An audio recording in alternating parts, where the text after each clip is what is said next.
Shocking development. The federal government says being broke is allowed, but if you're broke and glowing, you are officially now a suspect. You can't be glowing more than your financial status. Look your problem. Producers have confirmed next season of Love Island will merge with the Hunger Games.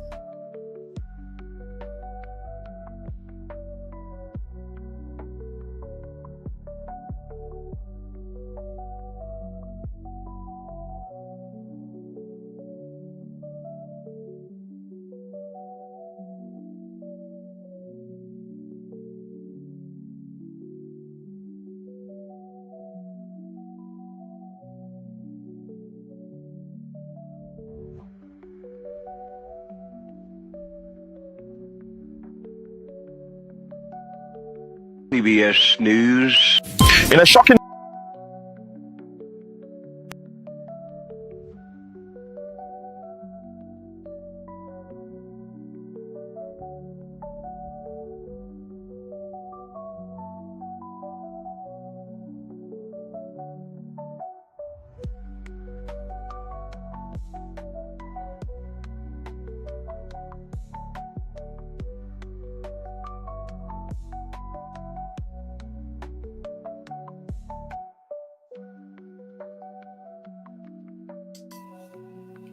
Yo, what up, No News?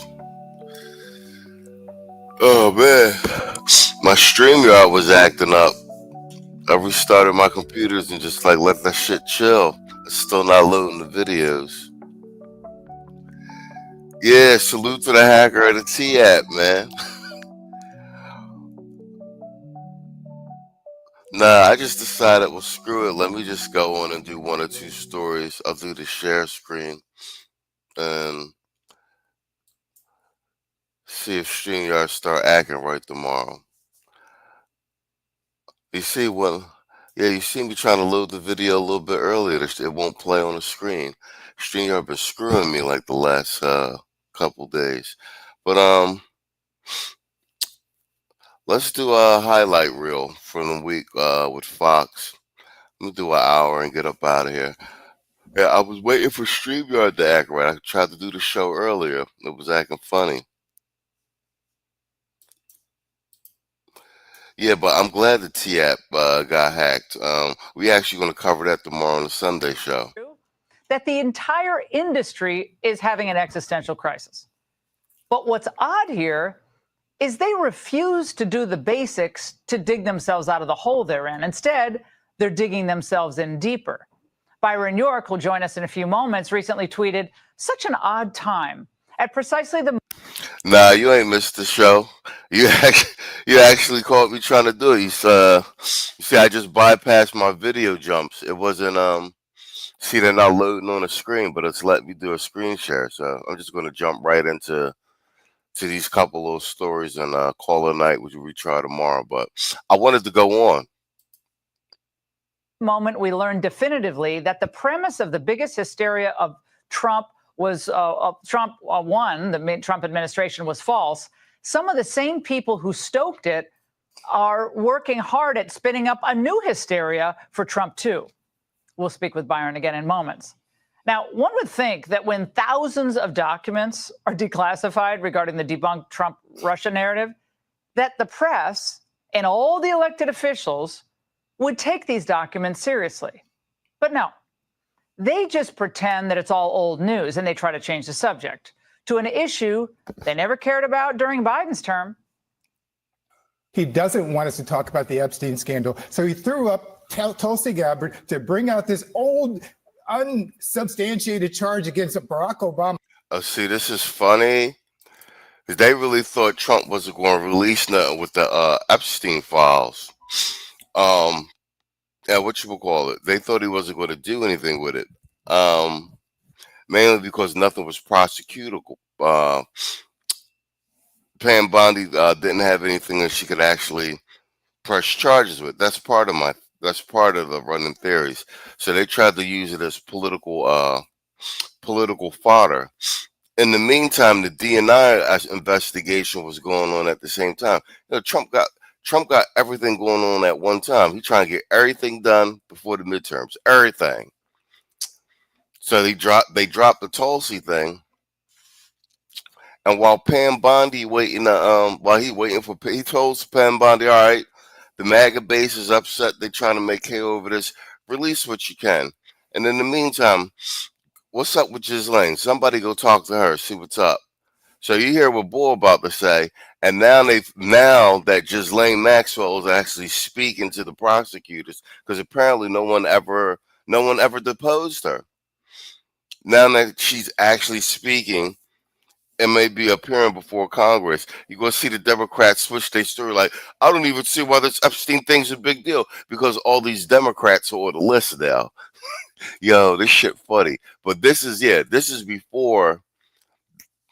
And yo, bro, every time it's a black Democratic male on CNN. Who's this? Keith Boykin. Why does it have to be about race? He's a backdooria.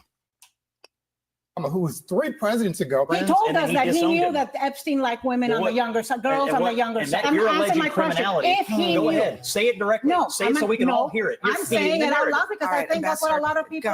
Yo, the best thing about Abby Phillips' show, News Night with Abby Phillips, is Scott Jennings smacking everybody around. Yeah, no news. You notice nobody's making videos defending Obama and the Dems. You're gonna have to see how the shit plays out. What you mean, huh? I know Ghislaine Maxwell, and with the Epstein files, there's lists. They're releasing lists, hedge fund managers and everything. Trump dropped a lot of names, and like I said, Democrats gonna get what they asked for, because they're deposing Ghislaine Maxwell. I'm wondering. What a despicable thing to say, even for Anna Navarro. That's what a lot of people are wondering. That's called gossip. Okay, sweetie? Now, especially after no one in the Biden administration thought Epstein was a priority or any of the documents that they're desperate to, have released. For 4 years, they didn't care. Now, no wonder people hate the media. Now, at this point, neither the press nor the Democrats have a shred of cred. A few months ago, the Journal's Gerard Baker, no fan of Trump, summed up the reputational pit that the press is in. The ability of the traditional media to influence events is attenuated to the point of near extinction. The best measure of this, most of them spent a decade trying to defeat Donald Trump. 10 years on, he's stronger than he's ever been. No one cares anymore, meaning no one cares about what the press has to say. Of course, we know MSNBC's ratings, CNN's ratings, they're in the toilet day and night. They feature former government officials with fancy resumes, but zero common sense. Obama's mucking around with intel assessments. That's not undermining democracy. But Tulsi's being open and transparent about it is. What Tulsi Gabbard, I think, is doing will cause generational damage to the countries that we need to share intelligence with us, and the American people who should have every faith and every confidence in the leaders of our intelligence community. Nice try, Ned. The American people don't trust the intel agencies, not because of someone who's been at the DNI for 5 months, but because of people like James Clapper and John Brennan, who were moving at the direction of Barack Obama himself. It was all a lie. Like almost everything about the Obama aura, it was all fake. This was from October 2016, when Obama talked about how he viewed his obligations and responsibilities as president. I'd make the effort to, as best I could, be honest to the American people, to make sure that I was protective of the institutions, that there are certain norms and standards and values and customs that make it work. If you are willing to say anything and do anything, even when it undermines everything that's been built by previous generations, that's a problem. Yeah, that's a problem. And yes, it was, because of what you did. And now your legacy, Mr. President, is coming into full focus. For decades, we warned that the so-called mainstream press, they were ignoring the concerns of normal Americans. And when they did this, they were isolating themselves in a left-wing bubble, and that they were becoming less and less relevant as they became more and more extreme. Well, they ignored us, laughed us off, just waved us off, and doubled down on their deranged partisanship. And now they're paying the price. Americans are moving on, and the folks who spent the last 10 years lying about President Trump are being left behind and exposed one by one. And that's the angle. Democrats threw a party today and no one showed up. What the is up? Let's go. So some ground rules. I don't think that this will be super necessary because Yo, that's crazy. This is the Dems. The Dems try to get men. I mean, try to attract young men voters. This is terrible. Hold on. you all seem really cool, smart, and hot. Who the are we? And why are we here in a panda head? I also have had a long-term feud with former presidential candidate Marion. Pudgy Panda MC's Democratic Youth Summit. I'm gonna have to use a piece of this for tomorrow's show. This, look at all these empty seats. And Williamson, because she sucks. Memes change people's minds. So what's a meme, huh? Come on, people. Look alive. After the panda, there was a really special guest. I'm gonna go ahead and give it to the person who's giving us special. They got Kamala phoning in. Wow. This is a party in complete decline. I gotta clip this for tomorrow's show. Remarks. Hello, voters of tomorrow. I want to thank you for everything you all are doing to organize, empower, and advocate for Gen Z. We must be intentional. Yo, this is terrible, bro. This is terrible. I gotta clip this for tomorrow's show. I didn't even know. This clip is fresh. I just pulled this up for the show. I didn't even know they did this. And you know what? It was probably so terrible they snuffed it in the news cycle. We got to kind of clip some of this. Tito's going to go to town on this. About lifting up our young leaders and encouraging your ambition. Your generation has grown up on the front lines of so many crises, from COVID and the climate crisis to gun violence and mental health. You know what's they keep saying what climate crisis? Like what climate crisis? Is anybody like waking up every morning and going outside and be like, oh my God, this global warming? Like is that happening? Did you send this to me? You might have sent this to me. This is the this is a montage of like all of I ain't like somebody said it's hot. It's hot. It's hot, but is somebody really like, oh my God, this climate crisis? That's funny. I just decided to go on, even though StreamYard was acting up. I was like, screw it. I'll just do an hour in. I want to get my reps in. But I'm clipping this for tomorrow's show. They buried this in the news cycle. This is terrible. It's at stake, and you are not waiting for someone else to figure it out. Technical difficulties aside, that right there, if you didn't recognize her, was Kamala Harris. She's been on a siesta and she looks tan and rested or something. The chair of the DNC saw this and said, yep, the party's dead.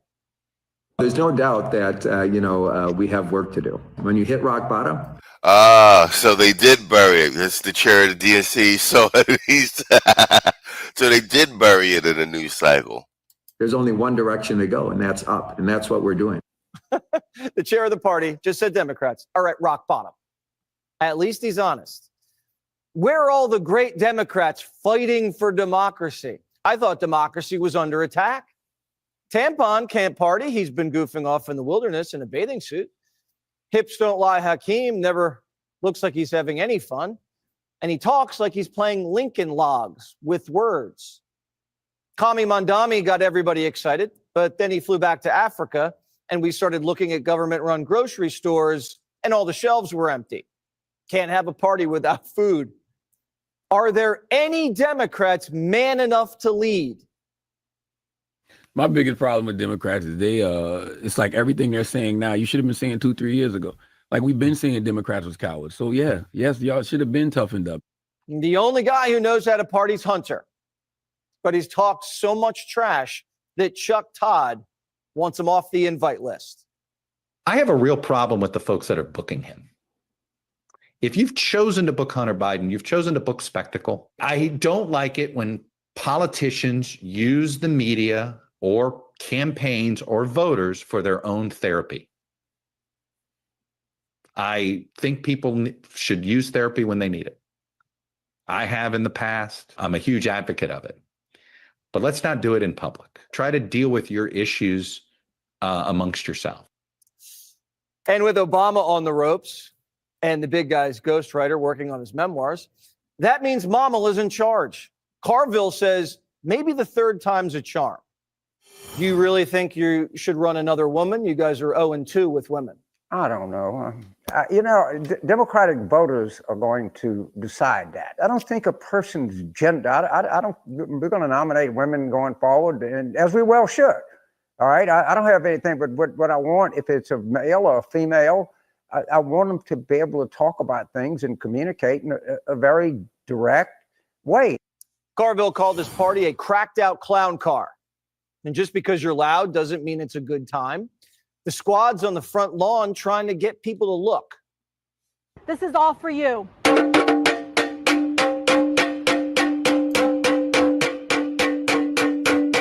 Seriously? Yo, this is seriously? Bro, this is what yo, I really hope we sweep the midterms. These people are trash. Let the food in. The DNC chair was wrong. Now they've hit rock bottom. Wait, there's more. Oh, all right, bet. All right, thanks, Simeon. You sent me the link to the MP3s. All right, bet. Let me do an email dump when I get off of here. Yo, this was the president of the Students Union Board of Education. SKC, like a long time ago, did like a video of her, and he like changed the voice and made it like all yo, it was crazy. But Big Back Keishas are ruining everything. Diversity, equity, and inclusion. Say the words. Yo, tell me they don't look they don't look like they have some serious problems. Look at this chick. Say the words. Say them. Say them out loud. Say them again.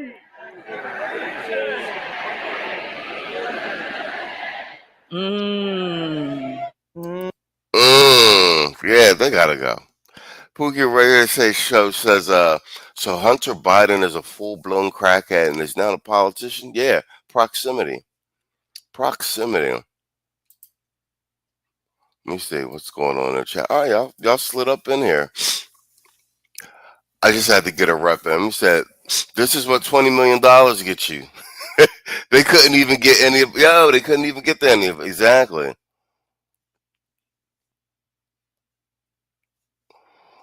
Oh, let's see. Look at her nose. Mars Simpson. They need to recycle and rebrand RuPaul. I think who that author Boykin looked like, if you want to be honest, the boy that was on CNN. Yo, I know it sounds far-fetched. Hunter might actually run. I mean, there's an argument to be made that him and Joe Biden were actually running the country. And some bureaucratic department heads. Yeah, there's an argument. I mean, because a lot, like I was saying before, when we were looking at stuff, during the Biden administration, we were like, how is this even happening? It makes sense now if a crackhead was helping make some of the decisions. Grown women are screaming DEI and banging on pots and pans, and grown men are dressed up as furries and photoshopping their hips. The media is now asking Democrats, if you could go back in time, is there anything you'd do differently? Do you have any second thoughts? Any second thoughts about what happened last summer or with I don't have any second thoughts, but I do have a second thought about the Republicans. If they want to measure mental acuity or sanity, they ought to look to their own president, because the president of the United States, who was asked one question and answers by saying President Obama is guilty of treason, he's not of sane mind.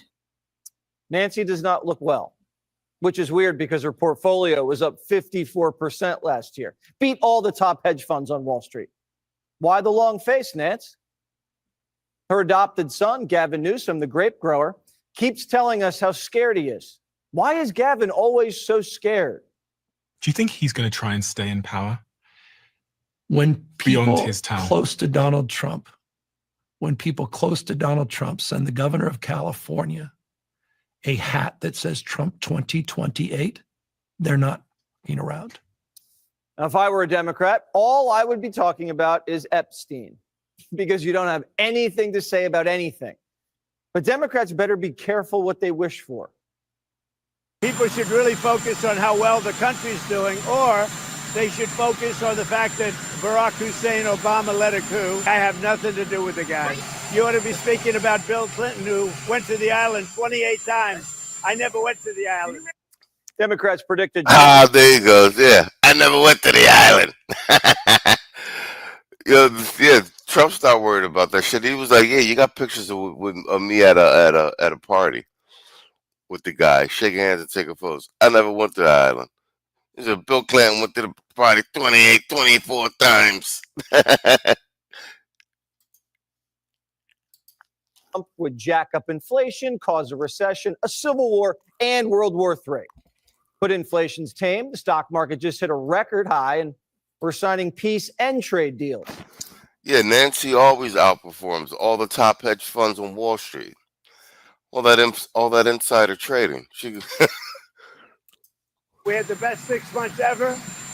We're now heading to Scotland. I'm meeting with the Prime Minister of UK. We have great economic numbers. The deal with Japan is amazing. Those numbers are great. I mean, the kids actually just said, very, very cute, actually. I walked up, they said, "Sir, there's too much winning." Our country was a dead country. It was a dead country 1 year ago. Now we have the hottest country anywhere in the world. And don't you feel it? This isn't just the best party in town. No, exactly.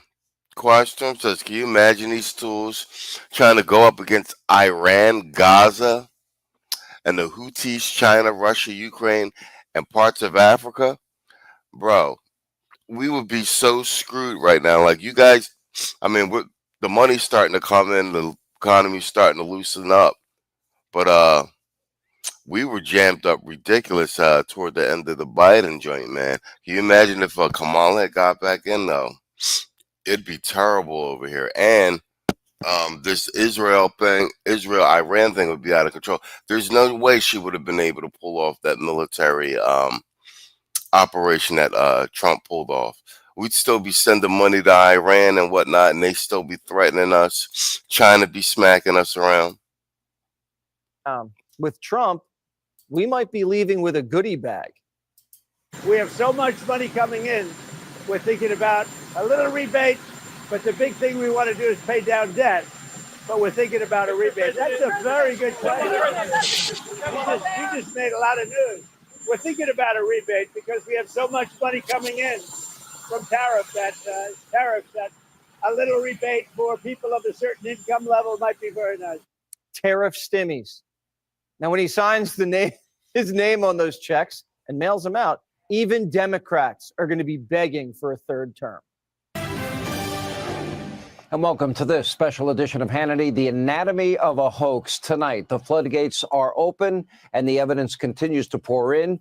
Make no mistake, there was election interference and Russia collusion in the 2016 election and beyond, but not by President Trump. Instead, according to new evidence published by the Director of National Intelligence, declassified information, powerful bureaucrats in the federal government absolutely fabricated lies and conspiracy theories that were then fed to and disseminated by the state-run legacy media mob, and of course Hillary Clinton, and perhaps even orchestrated by Barack Obama himself. They executed a plot to delegitimize Donald Trump's victory in 2016 and his presidency, and frankly, that led to his entire life, the grand conspiracy, as Kash Patel is looking into. And it was all based on actual Russian disinformation. We have referred to it often on this program as Hillary Clinton's bought and paid for dirty Russian disinformation dossier. In other words, your federal government used this information. It was not only unproven, they were warned against it, and then it was proven to be completely and utterly debunked and bogus. They used the salacious dossier to create what was a phony intelligence assessment, reportedly ordered by then President Obama, according to this new information, all designed to smear Donald Trump and cast doubt on the results of the 2016 presidential election. This took up 3 years of Donald Trump's first term. And breaking tonight, new documents obtained by the Federalists reveal the very serious objections that were being voiced by career senior intelligence officials. They issued the following memo. Listen to this, quote, unless the FBI is prepared to provide much better sourcing, I believe this should not be included in the paper. And according to the memo, the dossier used, quote, poor source tradecraft and had, quote, extremely sketchy sourcing and simply does not meet normal intelligence community standards. Now, other career officials even warned that there was, quote, no evidence that Russia preferred a Trump presidency or was doing anything to swing this election in his favor at all whatsoever. Well, the Obama CIA director didn't care. Obama obviously didn't care. They ignored all of the warnings. These are senior career top intelligence officials. They ignored them all. They ditched the very real previous intelligence assessment. In other words, the real one. They published a new fake and fraudulent report, according to Tulsi Gabbard, ordered by Barack Obama himself, one that was filled with phony claims about then President-elect Donald Trump. Brennan then reportedly spread this newly minted smear far and wide to other government officials, elected lawmakers, and of course, the always complicit and compliant state-run legacy media mob. And they, of course, ran with the lie. And according to Gabbard, he did all of this for his dear leader, Barack Hussein Obama. To make matters worse, Brennan is now widely accused of lying about this hoax every single step of the way, even by his own employees. Take a look at this op-ed headline, quote, John Brennan was my boss at the CIA. He belongs in prison. Even law professor, our friend Jonathan Turley, is telling the former CIA director to lawyer up, which according to one report, he already has. Take a look. It does appear that a couple of these figures may have committed perjury. I think the most vulnerable may be Brennan, who's like a 30-point buck now out in the open. I mean, this stuff goes directly to information that he gave to Congress. It seems to be in contradiction. And so there are real questions here. These individuals, whether it's Comey or Brennan, are not protected from perjury charges if the statute of limitations has not run. They are more likely to be called again to repeat prior testimony. In the case of Comey, remember, he signed 3 of the 4 FISA applications. Remember, they only last. Yeah, those fake FISA warrants. We were like I said, they're not going to be able to get Obama. He's a president, but like I said, they can lock up everybody around him. Comey definitely needs to go to jail, and Brennan and Jake Clapper. Those are the guys really at the heads of orchestrating everything. Even though, at the behest of Obama and Obama signing off on it, but they were enthusiastic actors. Let's put it that way. The Comey pardon doesn't. They're revoking it, especially if it was signed by AutoPen. Half of those pardons are being reneged because they were signed via AutoPen. For 3 months, and then they have to reapply. Now think of the timing. He was warned in August of 2016 not to use it. It was likely political. It became the bulk of information for that FISA application. And even after it was debunked, he was still using this.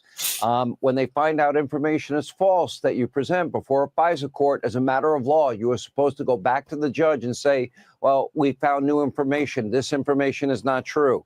Now, this matter is in the hands of Donald Trump's DOJ. Now, as we speak, there is a strike force assembled by the Attorney General, Pam Bondi, working around the clock now to determine what crimes may have been committed and by who. Who knew what, when, and where? Brennan, Comey, Clapper, even former President Obama are now all the subjects of a very serious and very real investigation. But tonight, one thing is crystal clear. Barack Obama was a terrible president, and he abused his power. He fomented a culture of pious corruption inside the halls of our federal bureaucracy. To this day, I can all but assure you that the former deep state actors who carried out this plot to delegitimize a duly elected president, Donald Trump, still believe they did nothing wrong. They didn't care at all about the will of all of you, the American people. They mattered much more, and this information clearly is suggesting that they were willing to lie, manipulate, undermine a duly elected president. To them, using the almighty power of the U.S. government to subvert the will of the American people is what justified, because in their hearts, they truly believe they know better than all of us. And for the past decade, that was the real threat to our democracy. In fact, the biggest this country has faced in some time. This makes Watergate, frankly, look like a jaywalking violation. All right. So President Trump signed an executive order this week calling on states and cities to end endemic vagrancy, which is not something I got from a beach chair at spring break. The order calls for, quote, shifting homeless individuals into long-term institutional settings for humane treatment through the appropriate use of civil commitment. Wow. This is exactly the kind of thing that could put Seattle out of business. And it notes the federal government and the states have spent tens of billions on failed programs that address homelessness, but not its root causes, leaving other citizens vulnerable to public safety threats. In other words, their license to punch kids in the face is getting revoked. Because for too long, we were told we must sympathize with the violent and deranged and not the people they prey upon. Call it suicidal empathy, where liberals' excessive compassion undermines our own self-preservation. It's true, for every tourist pushed in front of a New York subway train, violent criminals get a free Panera bread bowl. That's stupid. That's aimed at most of these Democratic cities. LA, New York, Seattle, Oregon. It's a joke. That's not really happening. According to the White House, nearly 300,000 people were sleeping on the streets each night last year under President Joe Biden, while a few hundred were sleeping under Bill Clinton. But Trump talked about finally doing something about it during the 2024 campaign. When I'm back in the White House, we will use every tool, lever, and authority to get the homeless off our streets. We want to take care of them, but they have to be off our streets. There's nothing compassionate about letting these individuals live in filth and squalor rather than getting them the help that they need. We need professionals to help them. So now he's following through. Another promise made and kept. Of course, a lot of people will oppose this because he's the one doing it. Even though for decades, politicians said they'd fix homelessness, but never had the guts to get it done. And so we were led to believe that this grim reality was simply inevitable. But Trump's focusing on returning a decent life to Americans, including... Okay, they just ran some Los Angeles B-roll. Yeah, that's what I figured. It's directed at Democratic cities. Yeah, and then Detroit and Chicago are going to need some. And Philadelphia, at least in the Kensington area, with the fentanyl. The mentally ill. Once again, he says, you don't have to live like this. Of course, homeless advocacy groups will push back because suffering is a cash cow. There's a whole entire... Bang, there you go. Quiet Storm dropped it in the chat. There's the link. December 24th. There you go. Exactly. Right before he gets sworn in, the January 19th, 2025 Biden administration pardoned 53 people and the January 6th committee. And I think I think they were saying those 53 and that those were all signed by AutoPen, and that they have a paper trail showing that they actually might have been selling pardons. Whoever was running the Oval Office, they might have actually been selling pardons. Homeless industrial complex of NGOs that paid themselves fat salaries while making the problem worse. Yep, there goes San Francisco. Remember when Bill de Blasio gave his wife $900 million taxpayer dollars to address these issues? And that cash disappeared faster than a plate of nachos at The View. Hell, if I gave my wife $800 million, at least our walls would be changed from eggshell white to cream. In California, an audit last year found that $24 billion was spent over 5 years without ever tracking its effect on homelessness. The cash vanished and the suffering continued. Really, they should run Gavin Newsom out of town on a rail if they could only build a rail. Of course, the ACLU has already lashed out saying it's targeting people, but it's not targeting anybody. It's protecting everyone. As the White House notes, the goal is to ensure that Americans feel safe in their own communities and that individuals suffering from addiction or mental health struggles get the help they need. In this case, libs should just stop with the destructive compassion and get the out of the way. Trump is doing the things they won't do because such actions threaten their status as the good liberal. They'd rather virtue signal on their own behalf than actually help others. But no one in their right mind sees a guy covered in living on a subway platform in 90-degree heat and says, you know, it's great, we're so compassionate. No, they say, someone better get Don Lemon back on his feet.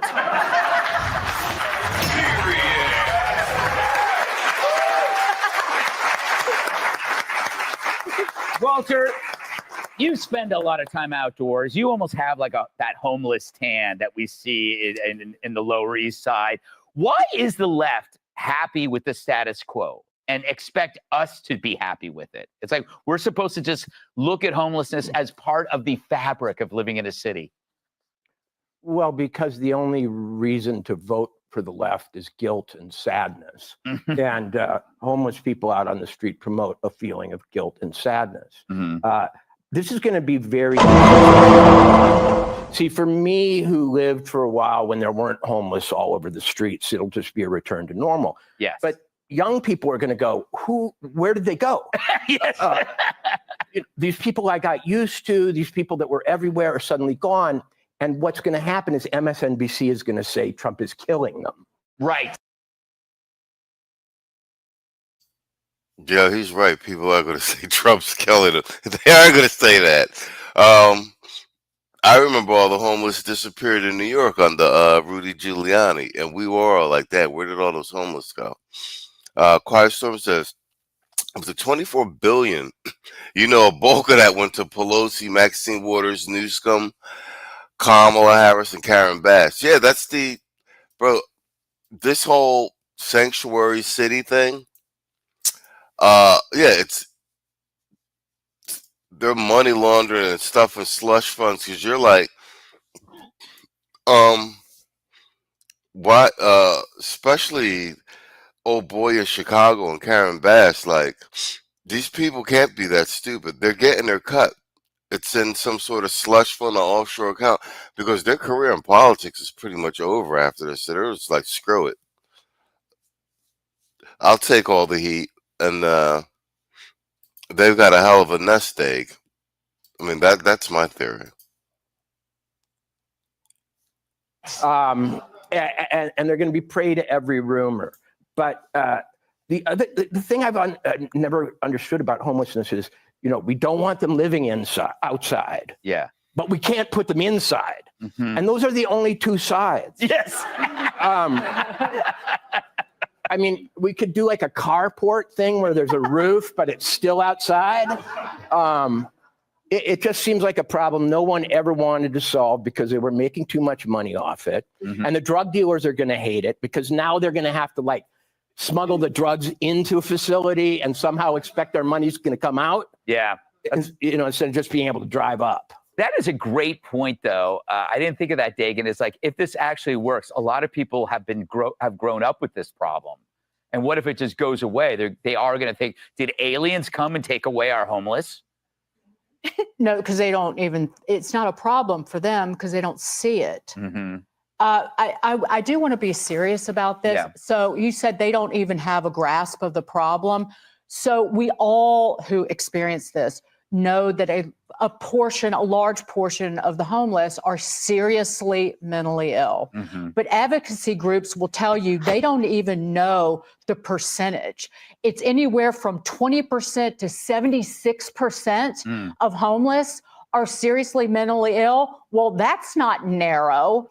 So there are 274,000 homeless sleeping on the street. And that's conservative. Right. So on the very conservative side, if 20% are seriously mentally ill, that's almost 55,000 people. Mm-hmm. There are.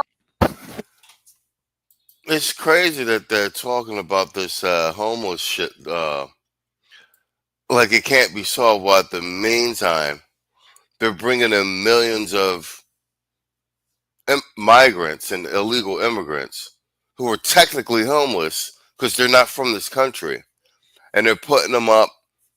Bro, these people are coming in with fully activated phones with apps, money on the phones, how they're getting houses, all that. And these people like literally are homeless and literally just walked into the country. They've been doing that for 4 years straight.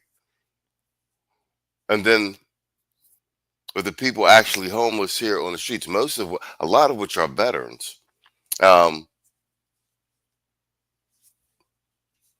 They got no answers for anything. Oh, they do have answers. They're giving them the fentanyl because they're also letting the fentanyl into the country. Quiet Storm says, wait until Doge stands back up. You know Trump will direct them to target the money, especially once the midterm's over. Exactly. I want Trump to do a full audit on everything before he leaves. I haven't checked the Doge website in a while. We gotta brush up. Yo, salute MC Recovery and Relapse, man. There are only 36,000 state psychiatric hospital beds in the entire nation now.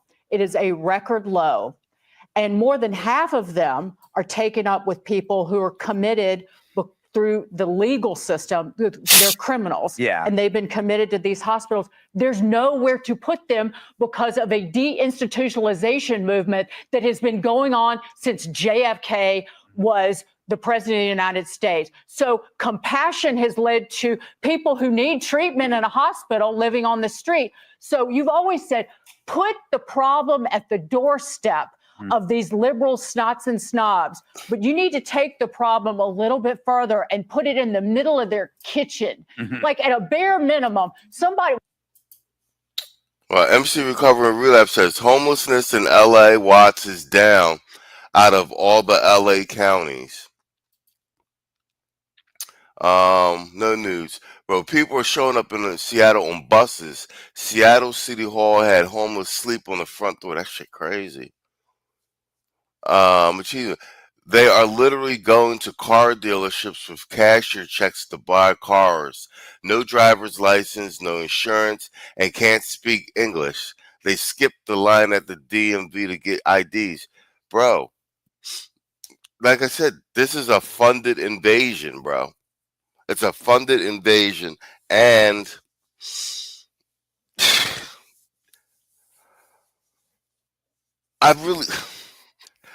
it's almost speechless that this is going on. And this is my argument about I have an ongoing argument about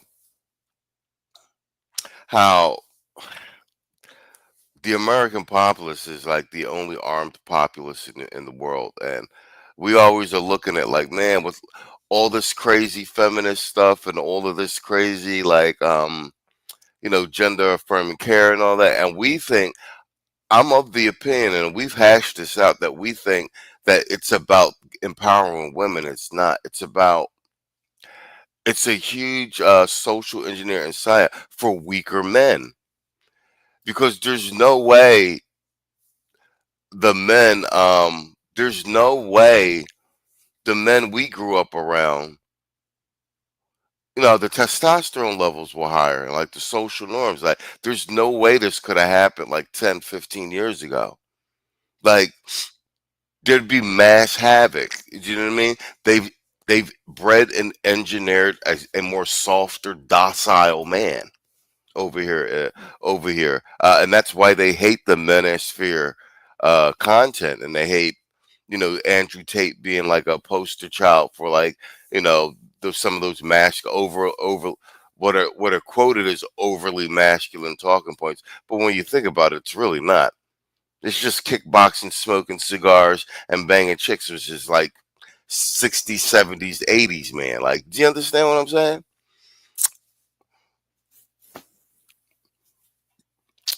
So we must not forget the programs hidden under HUD that gave my immigrants money for down payments for houses. Simeon says, I blame Geraldo Rivera.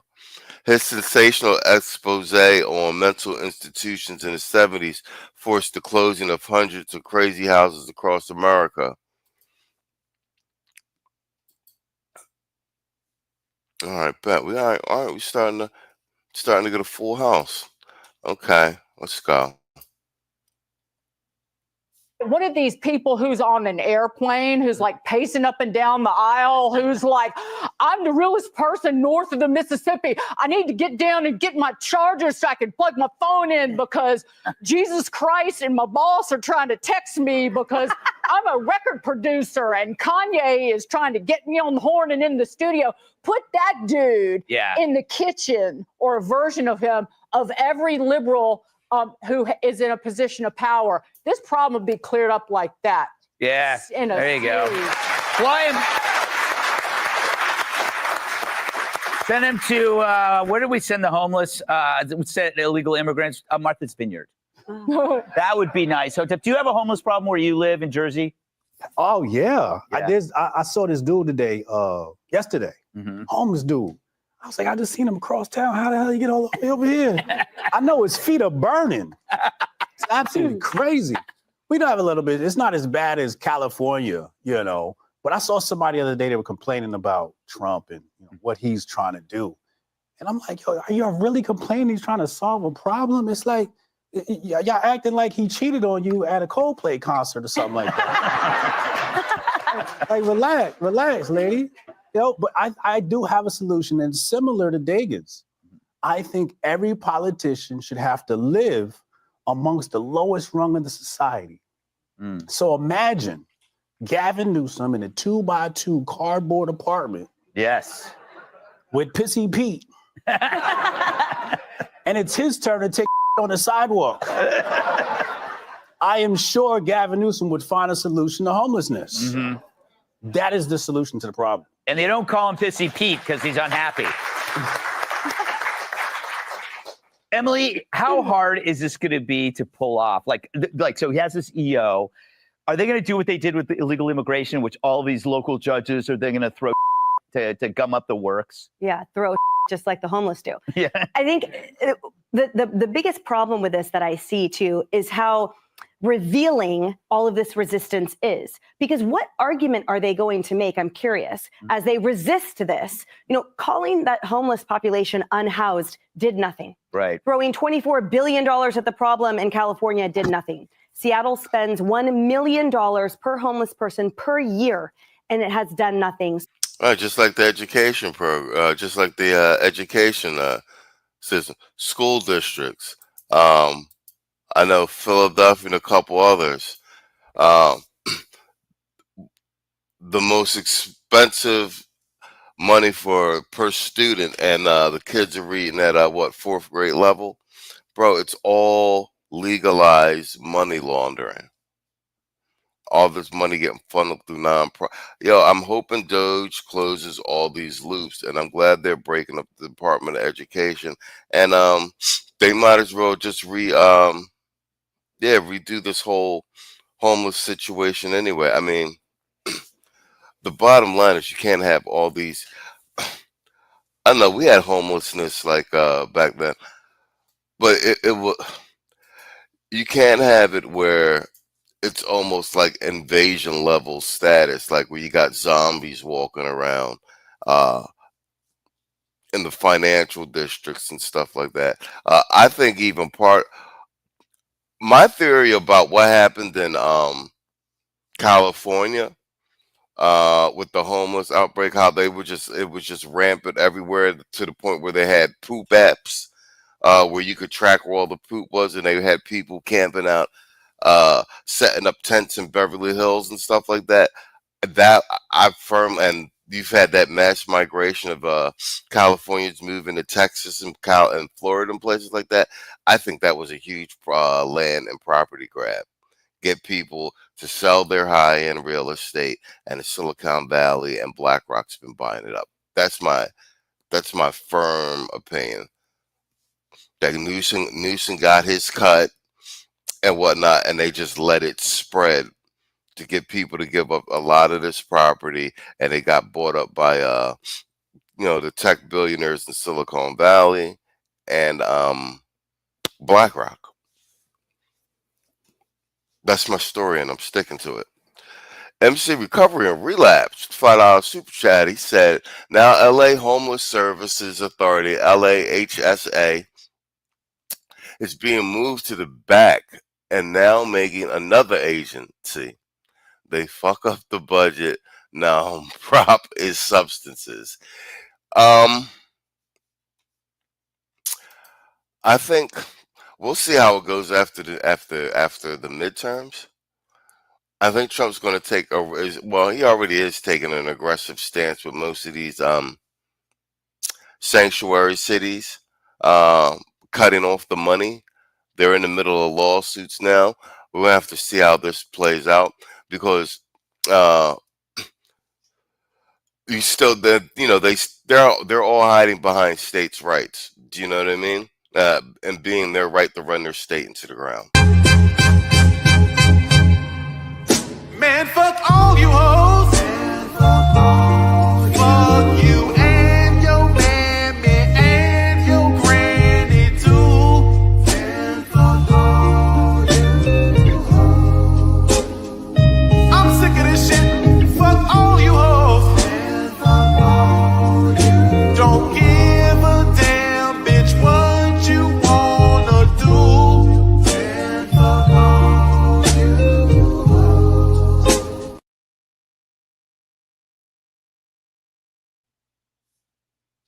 All right, bet. Let's let the rest of this play out real quick. So now I'm curious, what are their arguments going to be? Oh, you're taking this soiled person off the street? Oh, you're taking this multi-rape victim who lives among 20 men without walls off the street? Oh, you're getting this person treatment and help? When you look at the homeless population and you see the sort of variable statistics, even at the lower end, they are so frightening with the amount of disease, with the amount of sexual assaults and rape, obviously the self-harm and the drug use and everything. And then what about the outward assaults? What about the infection that New York City has suffered in the subways? We haven't continued on the stories of the Thai model that was beaten, the young woman that was stabbed 60 times. There's not enough time in this show to describe the crime. We have to move on, but it's a good point is that we often talk about the homeless being victims because we're all too scared to say that we are also victims. Right. Because then everybody goes, oh, you're so mean. These poor people. It's like, no, a lot of these, I've lived in New York for 20 plus years. I know my homeless people in my neighborhood really well. Same. And a lot of them, they aren't crazy. They're just having a good time. He said they are crazy. They're just having a good time. Marie said they hide so much under the banner of we need the help. We need help because it's 25 kids to one teacher. It's all been BS. Chicago, Philadelphia, Detroit, any black city with their school districts. They're raping the school district. The students the teachers unions are getting away with murder, and like I said, there's no excuse for these fourth grade reading levels, bro. Um,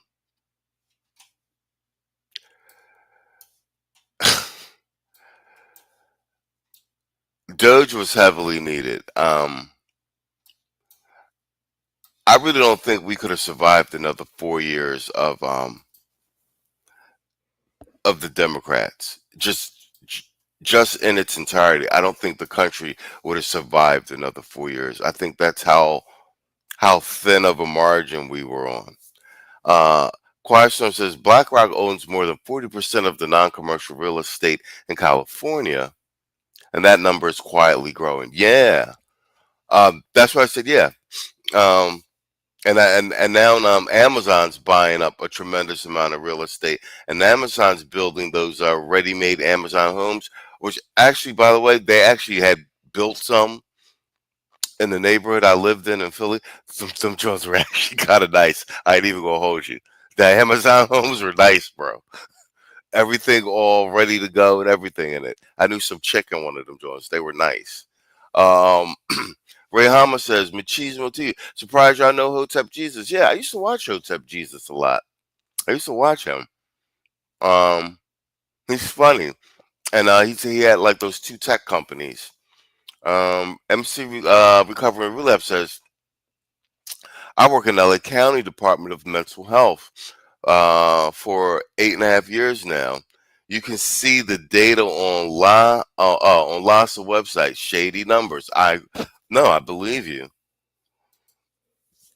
Irvin Reese says, I agree with that. BlackRock and the like needs to be investigated like Diddy's group. Oh, nobody's touching BlackRock, bro. They're like BlackRock literally runs everything. They're literally runs everything. They're one of the few that are allowed to do business in China unmolested. They have trillions of dollars in the assets. A lot of companies that you know are actually owned by BlackRock. They just let them keep their names. Like BlackRock's got their tentacles everywhere. And they earned it. The Fink, I actually kind of admire Fink. I'm a big fan of like finance and finance documentaries. I do I streamed a money show joint in the member section not too long ago, and then I think I restreamed it public. And what did I do? I did I think I did Nav the trader, but I did Bill Goss. He was one of the biggest bond traders, and I did I did Schwartzman, Steve Schwartzman. Let me see, the lowriders was at Venice Beach today near Piedmont Pop Locker event. I went live on YouTube streaming. Okay. If that's on your channel, I probably should share that. Let me see. Storm said he's looking at the LASA numbers right now. And instant recovery raps is correct. These stats are BS. Storm, can you drop those links in my WhatsApp if you can? Because I can't access them through StreamYard. And I can't click through links on StreamYard, and I might want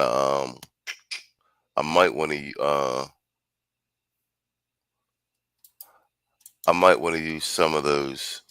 Or at least have Saul look over some of those mental health links. Let me see. Irvin says Cleveland, Detroit, ATL, Dade County, Raleigh, same spot where exactly where there's Moloch disease outbreak in every order. Yeah, BlackRock is Hydra. You all right? You like the finance and banking videos? Yeah, I got tons of them joints. I think I have a BlackRock document. I got BlackRock, Goldman Sachs. I got tons of stuff. Renaissance Technologies. Um, I've been a finance nerd for like 13 years. Yeah, Amazon is building them in my area too. They use it to transport employees to work and back at no charge. And yes, those condos are nice. Yeah, they're modular homes, and it's basically everything's already in there, ready to go. The fridge is everything, like the internet. It's all wired into the house. All of the amenities. Because I was in the Spruce Hill area in Philly. That's right by Penn's campus, and they have got like a block of these Amazon homes, and bro, they're nice as hell. I ain't gonna hold you, they're nice as hell, and they're cheap. Um, I would like to see BlackRock Special Ninja Report. I got the BlackRock Larry Fink joint. All right, I'll stream it in the members section this week. Then I got tons of finance joints. All right, let's load up this real quick. Oh, bam, that hour went fast. All right, I'm glad I went on. I just had to bypass all my usual bells and whistles and get to it. I didn't have. I had already restarted my computer twice. All right, let's actually, I want to do this because I have so this is an update with Kevin O'Leary talking about the tariffs. That Kevin O'Leary video, I did a montage video right during the height of the tariff debate. I did a montage video and I put it on the channel because I wanted to just do for the public record us once and for all putting the tariff debate debate to rest. And I'm glad I put that video up because now that the tariffs are all working, it's like, okay, we were ahead of the curve. We got it right. But this is now that we're pulling in some surplus money. This is the first quarter Treasury's pulled in some surplus money. Tens of billions of dollars. Do you think there's the possibility of a rebate to the American public in terms of all of that money? We're thinking about that, actually. We have so much money coming in. We're thinking about a little rebate if we have so much money coming in from tariffs that a little rebate for people of a certain income level might be very nice. Right before arriving in Scotland for trade talks, President Trump says he's looking at ways to take all the revenue earned from his foreign tariffs and put it in your wallet in the form of a rebate check for Americans in certain income brackets. O'Leary Ventures Chairman Kevin O'Leary joins us now to react. Kevin, do you like this idea of a rebate? No, I tell you the idea I like, and I think every taxpayer likes better than this idea. Use any excess capital to reduce the national debt. That is the most important thing we could be thinking about right now, because it's not just for the people incumbent today, it's the future, because every time interest rates go up or stay where they are right now, it costs more just to pay that debt, much of which is owned by foreigners. So within the administration itself, this is a big debate going on. We should really focus now on doing two things. One, get to a balanced budget. We got the big, beautiful bill through, and that's very important because it sets the tax rate and it puts us very competitive against the G20 countries. That was good. But it's a $3 trillion add to our debt. So let's use any excess cash anywhere to get to that balanced budget and start paying down that debt. And that would make even more money come to America. Right. Everybody's always come here. All right, I'm going to stop it right there. Like the very fact the very fact that we actually even in a position to say, one, to have a surplus in the Treasury, where the discussion now is, do we give some of this money back as a rebate to the taxpayers, or do we start paying down the national debt? And like everybody's just skipping over that there's actually a surplus in the Treasury this quarter. There hasn't been a surplus in the Treasury in what, 2 decades? And as soon as we get some money in, Trump's thinking about, hey, let's just give some money back to the taxpayers. Kevin O'Leary's on here arguing about, okay, maybe pay down the debt. But is it missed on, is this being missed by anyone that there's actually money in the treasury? We're not running a deficit. And this dude's only been in here, it's still probably less than 200 days. Bro, they've been lying to us like the whole time.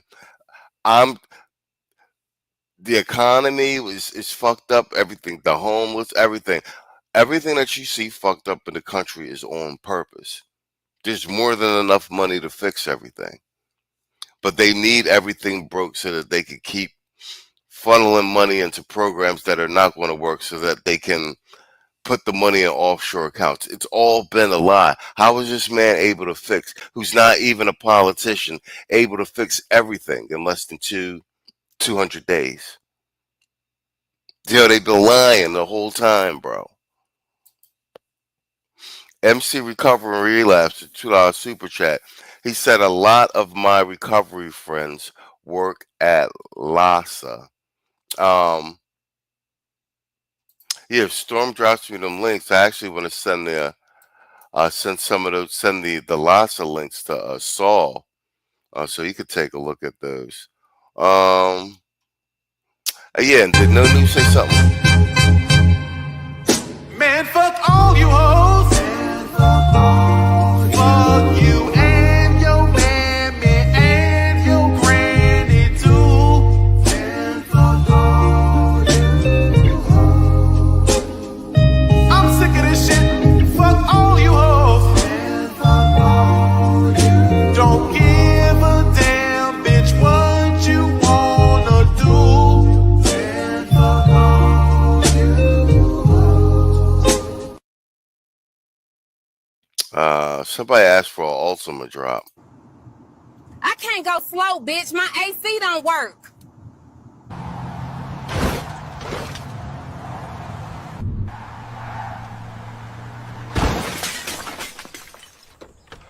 Damn, Monique. Not my whip. I dare a hoe to tell me the ice cream machine broke.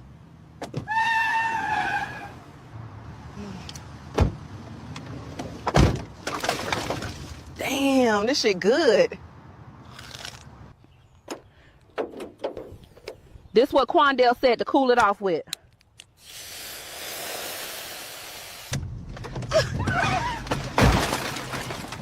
Oh yeah, she good now. Oh hell no.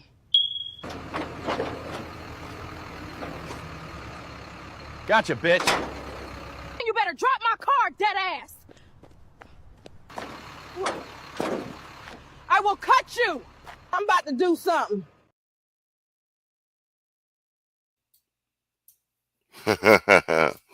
Yo, whatchamacallit? What we got here?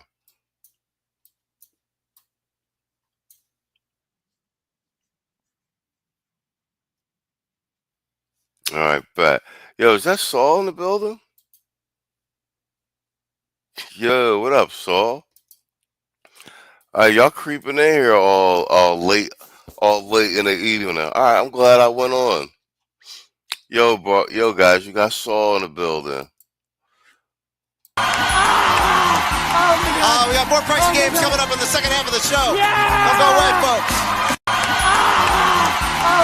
We got more pricey games coming up in the second half of the show. Don't go away, folks. We got more pricey games coming up.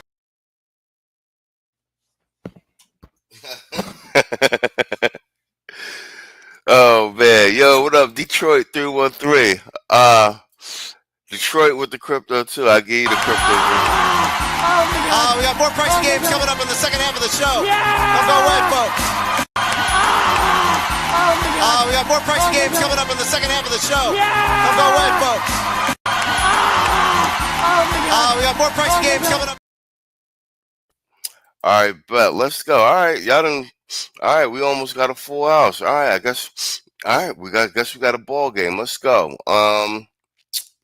Let's play out the rest of this Kevin O'Leary joint real quick. because it's the best market to invest in, but there is some concern these days about how big our national debt is getting. Absolutely. And it's a huge burden on future generations. I interviewed the president, Kevin, back in April, and I asked him about these tariffs replacing the income tax, so going further than rebates. Listen. Las aranceles van a reemplazar el income tax? You know, you're the only one that's asked me that. Oh, I deal with all these big financial geniuses. Nobody ever. There is a chance that the money from tariffs could be so great that it would replace. You know, in the old days, about 1870 to 1913, the tariffs were the only form of money. And that's when our nation was relatively the richest. We were the richest. What do you think of that? Well, the good news is America's still the richest. It's the largest market on earth. Tariffs are a form of tax. We don't have consumption tax in America, but everywhere else they do. And so these reciprocal tariffs that are starting to emerge on deals like in Vietnam or Indonesia, India, EU, Canada, really what's going on is they're rebalancing the VAT taxes, the consumer taxes. But the point is, if all this capital is coming in, the next part of the administration's focus, and I think there's a lot of pressure internally on this, is to start paying down this debt. And the good news is there's other ways to do it. We could open up the ANWR in Alaska and put a tariff on that oil like they do in Norway and just use it all for debt reduction. Debt reduction is the key to prosperity in America. Yeah, it's also the key to your own personal prosperity. And by the way, one of the reasons we love you, Kevin, is you say the greatest money life hack is to marry just one time. I think you're right about that. And I think you're right about lowering the national debt as well. We owe it to our kids and our grandkids. Kevin O'Leary, always great to get your insight on money. Thank you for joining us. Take care. Thank you. You got it. Hi, everyone. I'm Brian Kilmeade. I want you to do me a favor. I want you to click to subscribe. All right, bet. All right, let's Reese said he showed my nephews your AI joints and they were appalled, surprised, and utterly tickled pink. That's funny. You know, them AI joints is crazy. But like I said, I do the edit ups and everything. But No News pulled my coat on them joints. You know what I'm saying? I edit them up, make them look fly and shit, and edit them down a little bit. But yeah, I didn't even know them joints was out there. No News just started sending me a bunch of them joints. So I'm even editing some joints up and sending them to Obsidian to work with. Yeah.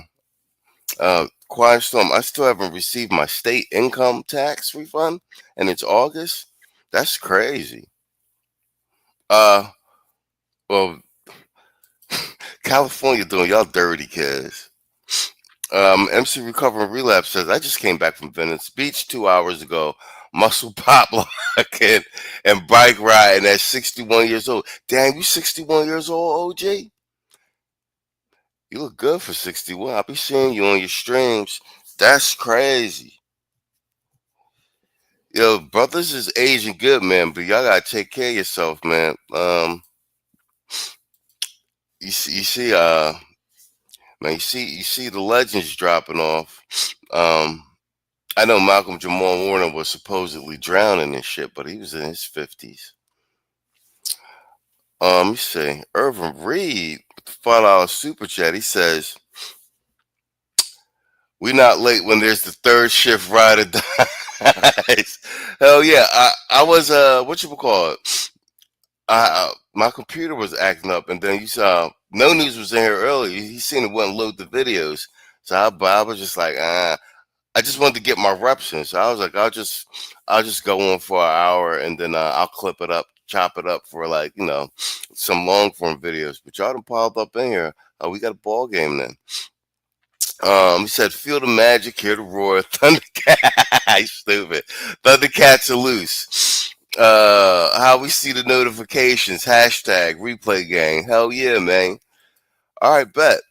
Tomorrow's show gonna be good too. I gotta run some things past Saul and message Tito and see what he wanna do too. But tomorrow's show gonna be good. We're gonna do the T app getting hacked because we covered that last week. So like, it's only been 7 days later and the bitch got hacked. So we're gonna talk about that.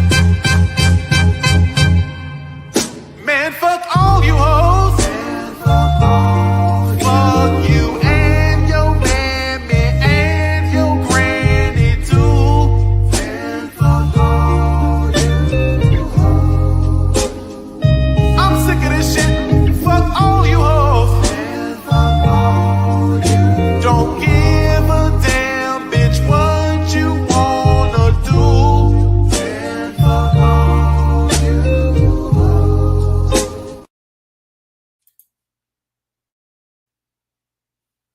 All right, Jakifa KFC Ida, I heard you're looking for a new car today. Mm-hmm. You know your girl needs a new ride. Well, we do not accept EBT, so get the fuck out. All right, bet. Let me let's load up this new segment. I actually wanted to go over this one too. Share screen.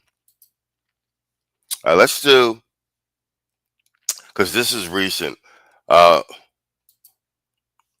This is Carval versus Jesse Waters. And Carval is the sane one in the party, albeit old and fairly out of touch and hasn't won a race in over 20 years. Nonetheless,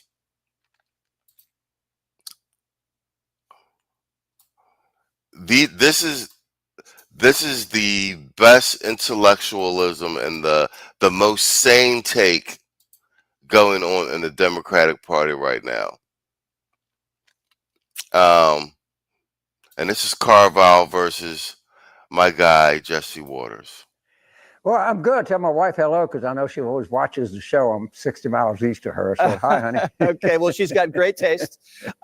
So, Carville, you have all been saying that the Democrats need a real man, a masculine guy, someone who's authentic, maybe drops a few F-bombs. What do you think about President Hunter Biden? Oh, look, I mean, you know, everybody in the world is talking about Epstein, and Fox is still talking about Biden's memory. I mean, I so long ago, I can't even remember it, to tell you the truth, Jesse. Well, do you want to talk about Epstein? Trying to look at Jesse played him. Like, okay, do you want to talk about Epstein? Do you? I don't mind. I don't mind talking about So Epstein. I don't mind talking about anything. Are you? But Hunter Biden is trying. We'll get to Epstein. We'll get to Epstein. Go ahead. Okay, sure. Okay, go ahead.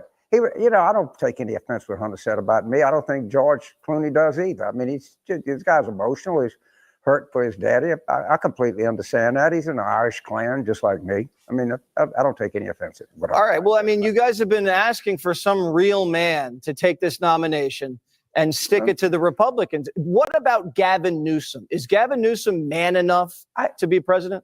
Well, I don't want to say, I don't know if we're man. I don't mind having. I love Gretchen Whitmer. I think she's tough. She's to the point. I think I don't care about gender. She really pushing Gretchen Whitmer. Yo, this party is dead, bro. And bro, we didn't see it at the time.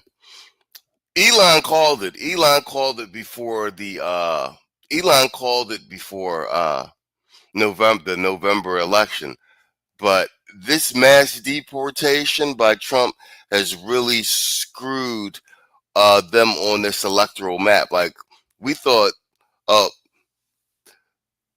we didn't know that they were trying to redistrict all these things and redistrict prior to the 2024 2030 census, and so they wouldn't lose as many seats or actually get more seats. So, bro, what we're listening to is the best that the Democratic Party has to offer from the non-insane wing of the party. Gretchen Whitmer. But I want somebody that can talk definitively and clearly. I had Governor Wes Moore on my podcast this week. I don't know how you can be much more of a real man than Governor Wes is. And I like Wes Moore all over the party, but I don't care if it's a male or female, but I want somebody to talk in clear, definitive language and communicate with people in a simple, elegant way. And that's what the Democratic Party needs. Okay, he's not wrong on that.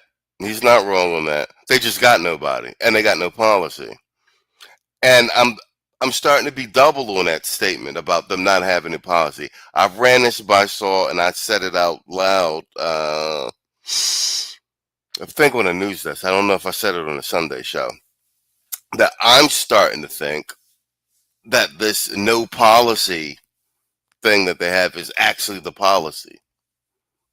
That they're just doubling down and they really think that they can socially engineer you, shame you into this the rainbow agenda, which is pretty much running the party, and this feminist and the subjugation of male thing, and they're just going to keep repackaging in it until you swallow it type thing. So I think part of it is I'm 50-50. Like one side of the coin, they really don't have any policy for men or the economy or anything else as such. And then the other side of the coin, I'm thinking that maybe that is the strategy all along and they don't care. They're going to double down on it. And they're going to gaslight and they're going to make you like it. You really think you should run another woman? You guys are 0-2 with women. I don't know. Good question. Good question, Jesse. You think you guys should run another woman? You know, you're 0-2 with women. Man, fuck all you hoes. I had to just give him a piece of that one. Good one, Jesse. You know, Democratic voters are going to decide that. I think the country wanted change. The voters have already decided that you're goofy. Change in 2024, and Harris, for whatever reason, refused to say she would change the direction of Biden. I think that cost the election. But I don't think a person's gender. We're going to nominate women going forward, and as we well should. All right. I don't have anything but what I want. I keep telling you, man, the Democratic Party was taken over by the liberal women's movement. The party's like 80% women, bro. Liberal white women, college-educated white women, and the backdooria mafia. So if you are a heterosexual black man, there's nothing over there for you. Well, old liberal white women and backdooria. And if you're a black Democratic male, other than these old boomer Negroes, fried chicken Negroes, I mean, you're on the backdooria side of things. Let's just call it what it is.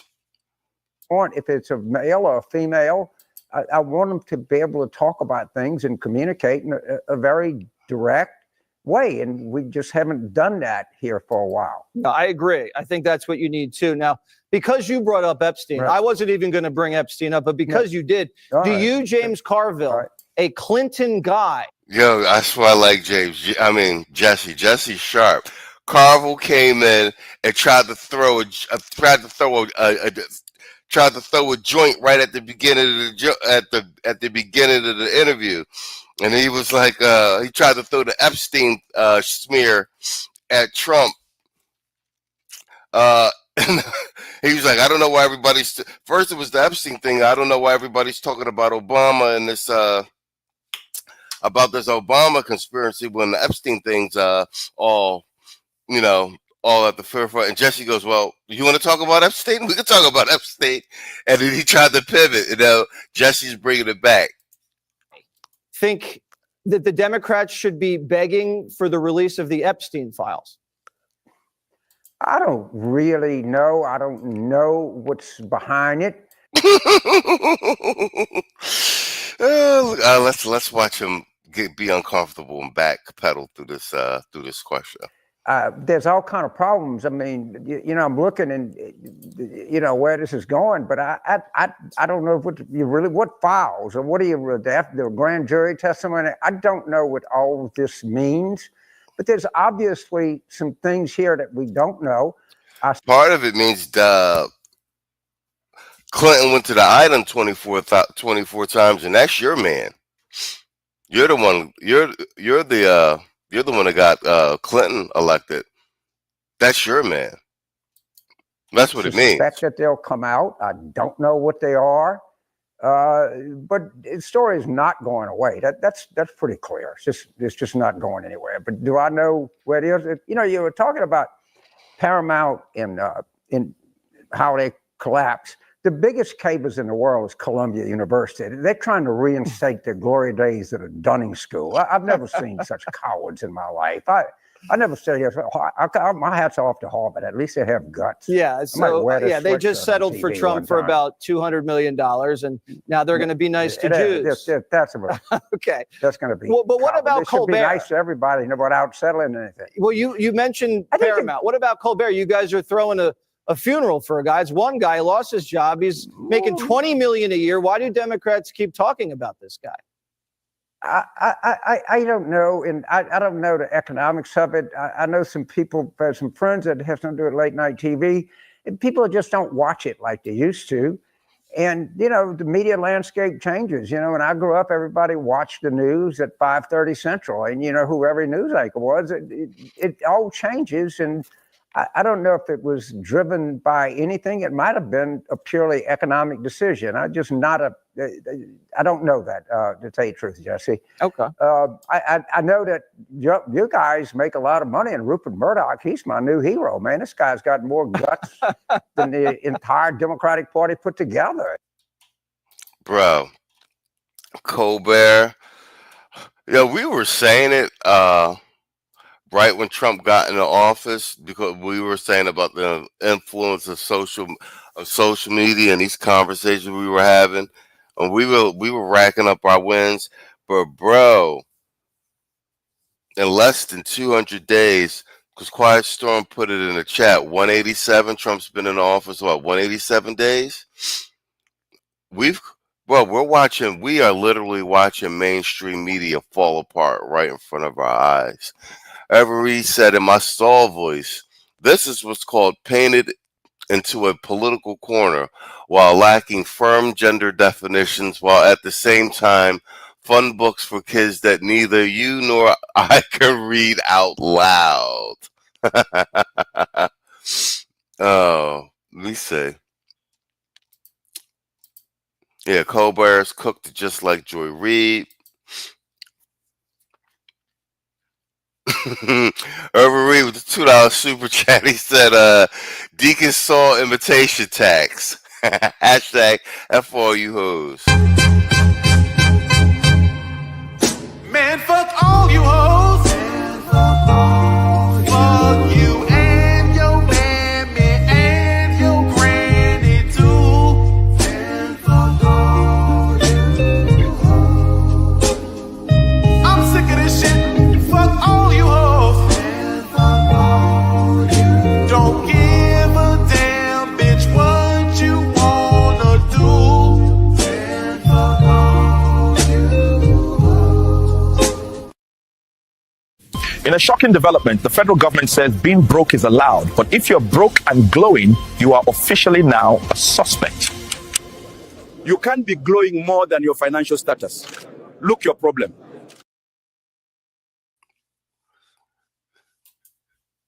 Saul, Irvin Reed said he think he got your parlance right. Close enough, actually. Close enough. Go Rupert, go Cat, go. Let's hope we keep the money and everybody gets paid. I never thought I'd say that. All right. I'll tell him you said that. Yeah. James Carville, thank you so much for coming on Prime Time. And we love the camera angle. Jesse. Usually we see you in a hotel room with the iPhone up the nostrils. You look great tonight. But congratulations to Fox. Y'all spend the extra money, send a good cameraman and light me up and even make old Cajun Carville look good. There you go. Last of a dying Arab. Yo, we were watching the slow. I'm actually maybe not that slow. Demise of the Democratic Party, and I can tell you, I could not be happier. Quiet Storm with the. I see what you be doing there. You did it again with the 304 tax. He said the current state of the DNC. Man, fuck all you hoes. Fuck you and your mammy and your granny too. Man, fuck all you hoes. I'm sick of this shit. Fuck all you hoes. Man, fuck all you. Don't give a damn, bitch, what you wanna do. Man, fuck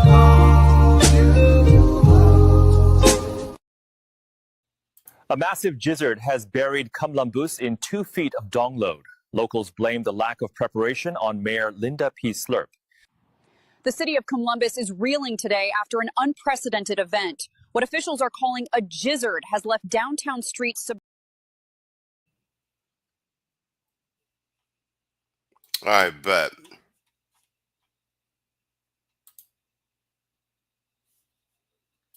All right, bet. We're at the 1 hour 31 minute mark. Let's do a by the number segment. We got Storm in here. I was gonna wait for Kwame Kaiju, but I did go on unexpectedly late. All right, let's do a by the numbers. Let me pull this up. This is I just found these guys. I'll add these to the library. These guys are Election Zone, and they're new. They've only got 7 subscribers, but I'm seeing all of these election simulators channels pop up. Politics appears to be booming. So let's do this one. Let's do I think we did something similar like this before. I forget what channel we used. I got to go back and check my list. But this one is Vance versus Newsom 2028 full electoral map simulation based on current polling data. I'm not sure what the entire data set is. Let me turn this up. So, good. And this is a 7-minute simulation, so we won't be here long. This one's fast. I think the last one we did was like 30 minutes, and we jumped through it. Let's go. Add that. Bang. And let me widen that. Come on. Perfect. All right, let's go. Let's do some by the numbers. Why isn't my screen reformatting? There we go. Perfect. All right, let's go.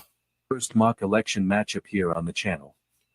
Before we dive into the states, let me introduce the interactive map we built just for these videos. Each state shows its abbreviation and electoral vote count when clicked, but that's just the beginning. We've also integrated real demographic data from the 2020 census. That means you'll see the racial breakdown of each state, along with coming in a little heavy-handed with the $10 super chat. He said, then thus before no conclusion moderated masculinity, is there confusion blasphemy? Blasphemy.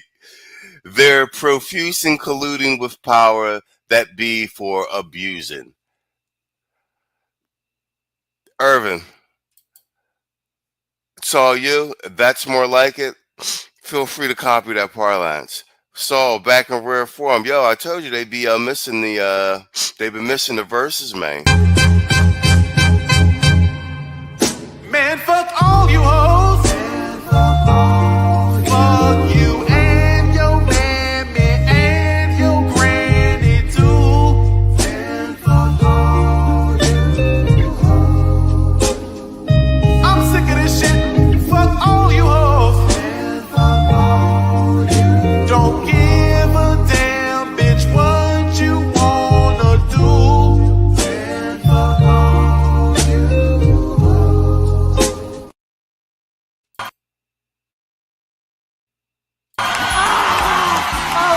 We got more pricey games coming up in the second half of the show. Don't go away, folks. We got more pricey games coming up in the second half of the show. Don't go away, folks. We got more pricey games coming up. Riker, my good fortune is your good fortune. I don't need your fantasy women. Oh, you're so stolid. You weren't like that before the beard. Very well.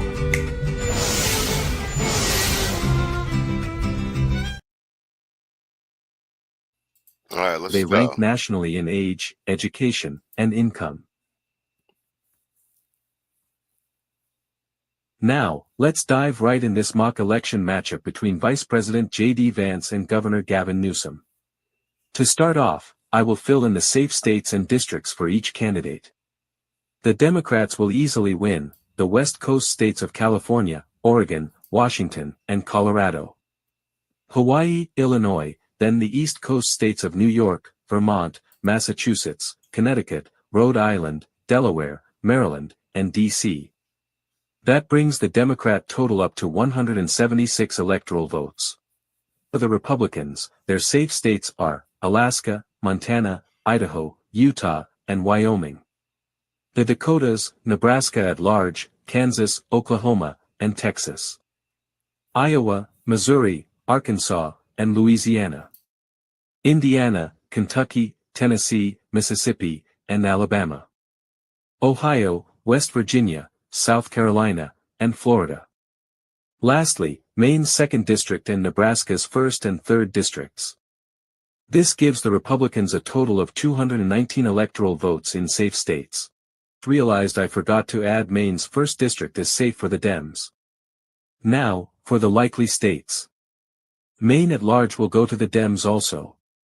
For New Jersey in 2024, Democrats struggled here not because of persuasion, but because of poor turnout, especially among urban voters.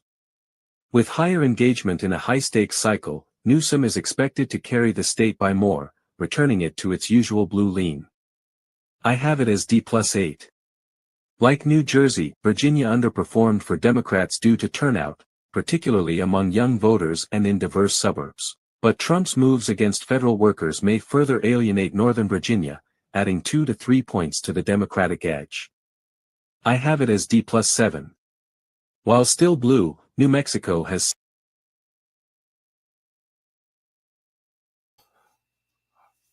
I like how they're filling this map out. Oh, Irvin Reed would follow our super chat. All right. All right, we got a parlay back and forth. Irvin Reed with the follow super chat. He says, "'Twas the Saul on Machismo's night." Speaking verses of 304 is wishing all real black men a safe and wonderful Saint Negro's night.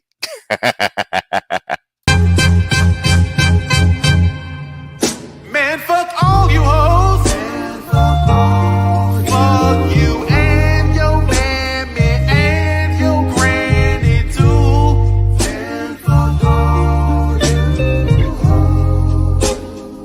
I'm sick of this shit. Fuck all you hoes. Don't give a damn, bitch, what you wanna do.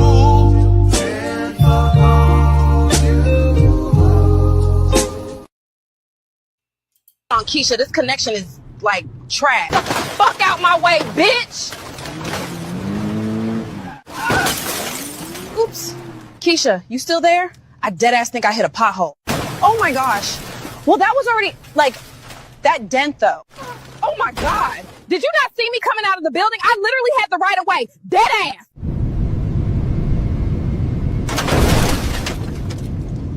Literally not my problem. Spot on. All right, let's rock. Seen some more competitive cycles as Latino voters continue shifting to the right. Newsom should hold the state, but Republicans will keep nibbling at the margins, especially outside Albuquerque and Santa Fe. D+5. Minnesota has the longest blue streak of any swingish state. Democrats haven't lost it since 1972. Despite close calls in the Wait, Minnesota, is that Walsh, or is he wait, Minnesota? Or is he Minneapolis? past, the urban-rural divide keeps it leaning Democratic by a safe enough margin. I have it as D+4.5. Nebraska's 2nd District, this district, made up mostly of Omaha, has been swinging left in presidential elections due to suburban college-educated voters. Vance might have a shot with redistricting, but barring that, it stays blue. D+5. New Hampshire, lean D, the Granite State's independent streak keeps both parties on edge, but it's trended Democratic in recent cycles. Newsom is expected to win here by a modest but stable margin. Now on to the 7 swing states from 2024. Arizona, likely Republican.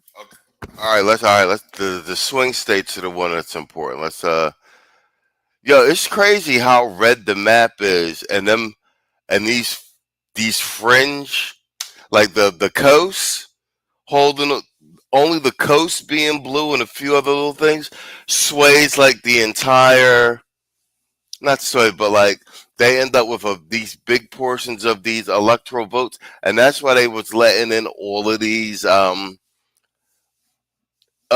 illegals into these states on the coast and everything, because they was trying to collect more electoral votes and more house seats. Because if you really look at the map gets all filled in, the majority of this country is red. It's these coast states holding the entire country hostage. Our plus 6.2 projected. Arizona was the GOP's strongest swing state in 2024, and with Latinos continuing to shift right, Republicans He said Minneapolis is in Minnesota. Okay, my bad. are on solid footing. Vance is expected to expand that margin, winning by over 6 points in 2028. Nevada, likely our plus 6.0 projected. Nevada swung 5 points to the right from 2020 to 2024, one of the biggest shifts nationwide. Republicans are gaining traction with working-class Latinos, and unless Democrats reverse that, Nevada will stay red. North Carolina, lean R plus 2.9 projected. North Carolina has been on the edge for Democrats in 4 straight elections, but always falls short for them. Recent polling in NC shows that Senator Tom Tillis dropping out actually benefits state Republicans, with a Trump-backed candidate doing significantly better. If this shift is seen against Roy Cooper, who is a very strong Democrat candidate, then they will once again lose North Carolina. This is gonna be a surprise. Pennsylvania, lean R plus 2.0 projected. Voter registration shifts in Pennsylvania. Bro, I'm a part of that. As Saul. Yo, we helped turn Pennsylvania red, and they're projecting Pennsylvania red 2028. Hell yeah, baby, let's do it. Like, the only holdouts in Pennsylvania for like that blue shit is Philadelphia and freaking Pittsburgh and Harrisburg. So, all right, so this projection map has Pennsylvania red for 2028, which is big because they need all those electoral votes. Yeah. If we can hold the fort and keep Pennsylvania red. Have been stunning, dropping Democrats' edge from 1 million to just 67,000 in July 2025. Grassroots operatives like Scott Pressler and trends in population have promoted the initial shift. But the movement from if New York's Zohar Mamdani wins could push this state even further to the right in 2028, as Republicans from upstate New York may move next door to PA and join the red wave. Next up, Wisconsin, tilt R plus 0.3 projected. Wisconsin's demographics favor Republicans, white, older, and less college-educated. But GOP gains came mostly from minorities and young voters in 2024, while older white voters hardly budged, so this could easily swing back. For now, it stays red. Yeah, Saul's right. We need to focus our efforts on our brethren in Atlanta, Philly, and Detroit. But I think we got a large listener base here in like the Black Manosphere.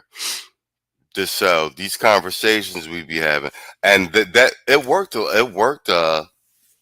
Last election season, leading up into November, just those conversations in the barbershops and arguing with your friends and relatives. We've seen them it wear down over time. Yeah, Saul says, yeah, especially the young ones that are going to vote. Like I said, ain't no point trying to talk to a boomer, like one of these old niggas, to vote any other way. Like, they out of the way. We got to concentrate on the Z's, and the younger millennials, that, the cusp. Nonu says, yeah, especially Atlanta. Yeah, well, that's the other thing. Atlanta's a zesty stronghold, and like I said, you're not, other than like some conservative backdoorias, because there are a lot of those, believe it or not. Those are the old school backdoorias, like you didn't even know. But these new these new extra zest monsters, no, that the Democrats are their party. They took it over. You feel me? Barely. Georgia, tilt D, D plus 0.4 projected. Georgia was one of the Democrats' few bright spots in 2024, thanks to energized Black and Gen Z voters. Newsom isn't a natural. When he says energized Black and Gen Z voters, he's talking about Keisha's and Backdoria. Fit here, but if he can maintain 2020 style turnout in Metro Atlanta, he will flip the state, barely. Lastly, Michigan, tilt D, D plus 0.9 projected. Once seen as the Democrats' safest swing state in 2024, Michigan saw surprising shifts due to Muslim and progressive discontent over Gaza. Dearborn, Michigan had a wild swing to the right as frustrated voters went for Jill Stein or abstained from voting. The Democrats' best response was to send known Muslim favorite Bill Clinton here, and that certainly did not work. Assuming those voters return, and the issue calms down, Newsom is likely to reclaim the state by a narrow margin. The final electoral score is 281 to 257, giving the Republicans their third win in 4 years. All right, 281 to 257. That's Vance beating Gavin Newsom. If that ends up being the two nominees. I mean, we're not even 200 days into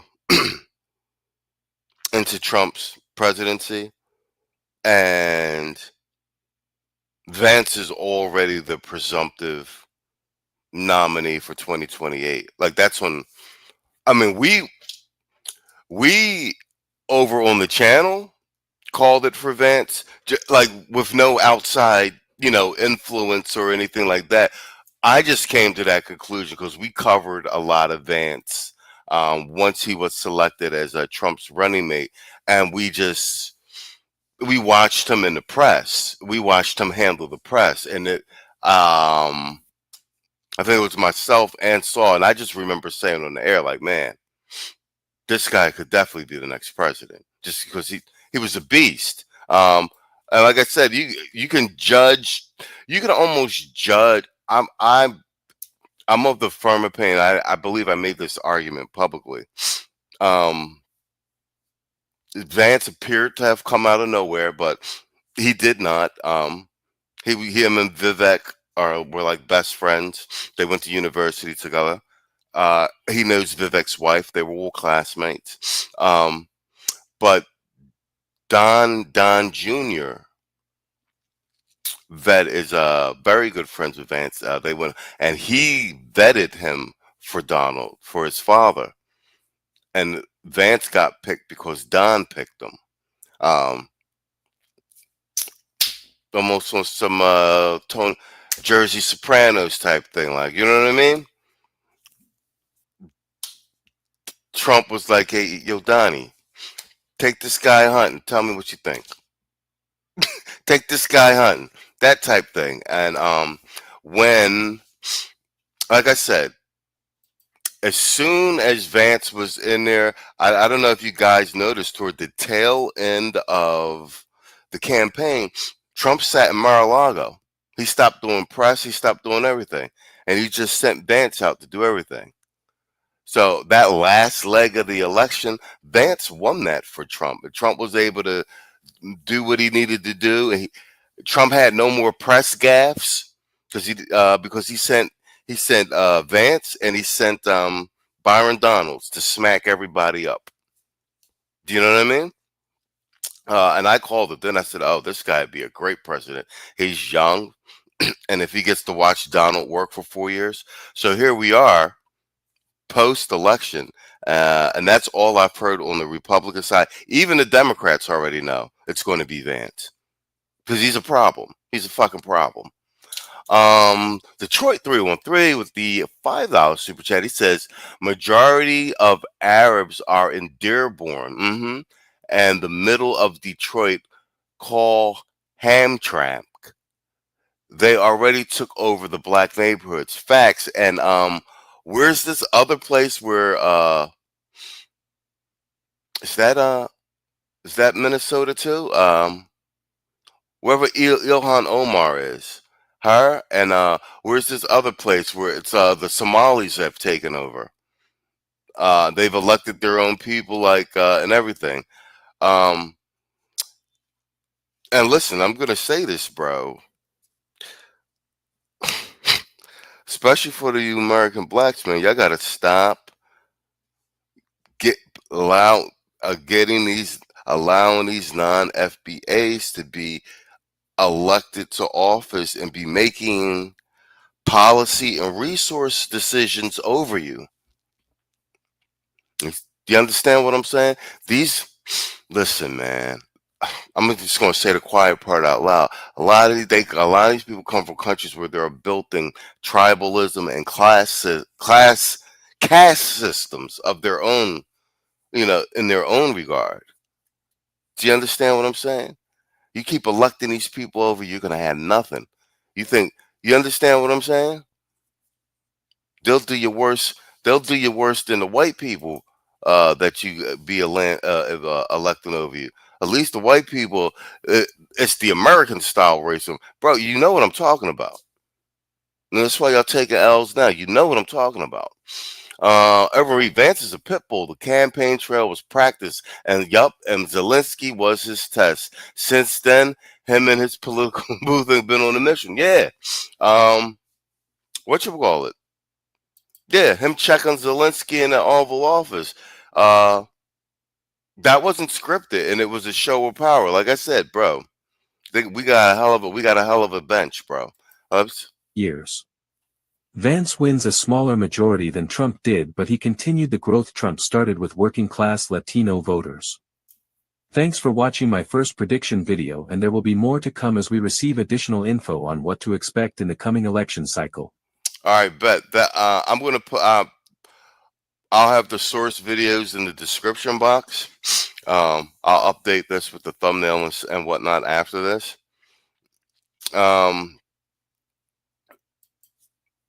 So I'm going to keep an eye on that channel. I think their prediction data set is really good, and I like the interactive map. All right, guys, we're at the 1 hour 52-minute mark. That's a wrap, and that's a show. Of course, tomorrow's the Sunday show. I'm glad I came on. I wasn't going to go on. I was having computer troubles. I couldn't get the videos to load, so I just did the screen. I came back on and was like, screw it, let me see. Yeah, guys, drop a like if you have it. Let me see if it'll just do the screen share, and I just wanted to get my rep in. I was only going to be on for an hour, so I'm glad. All right, I'm glad everybody showed up. Whatchamacallit? What's his face? As soon as I hit the John, no news was already in the comment section. I was like, oh shit, now I gotta go on. Somebody must have got a notification, right? So I'm glad I went on like last minute. You guys filled up in here last minute, so I ended up doing a show anyway. Ever Reed with the $5 super chat. He says, right, they are not a friend while cosplaying us. Listen, me and Saul have been talking about this. This is far more insidious than it really looks and is.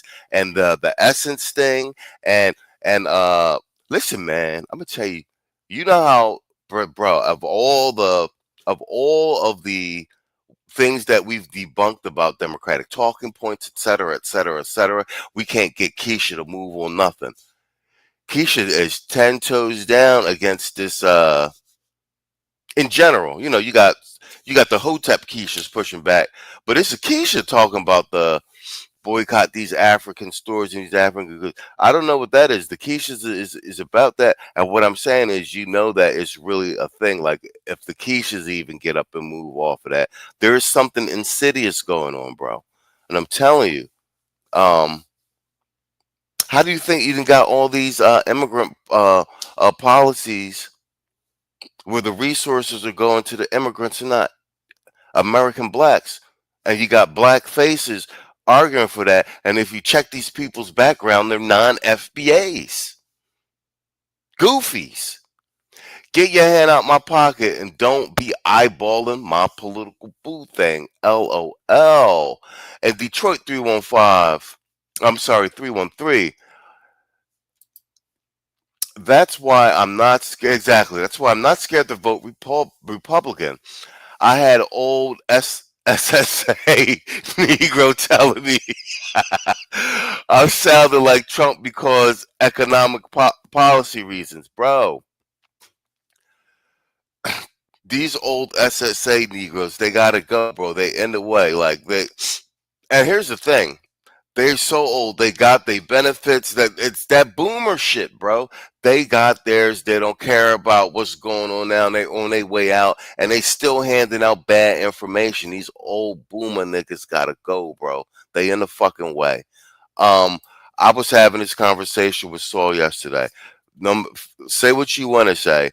We are doing with what we're doing on these channels. We're doing what the boomers were supposed to do, giving out good information, talking it out in real time, and this is our contribution. You understand what I'm saying? Like we all grew up off of bad fucking information. Like we're giving out the good information. We're figuring it out in real time. And at least the dudes that come after us, they can't say like they didn't fucking know or that the information wasn't available for them to make better decisions.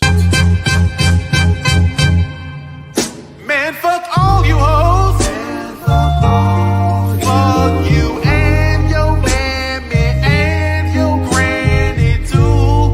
And fuck all you hoes. I'm sick of this shit. Fuck all you hoes. And fuck all you. Don't give a damn, bitch, what you wanna do. And fuck all you hoes. We got more pricey games coming up in the second half of the show. Don't go away, folks. We got more pricey games coming up in the second half of the show. Don't go away, folks. We got more pricey games coming up. Yo, Detroit 313 with another one. He said, meanwhile, Ohio has more better opportunities than California and Michigan. In Michigan, they got motorists wait 7 years to clear their driving record. And we was just saying that the illegals are coming in here, no license, walking into dealerships with cashier's checks from the banks. No license, no driving history, nothing. Skipping the lines at the DMV. Bro, this shit gotta stop.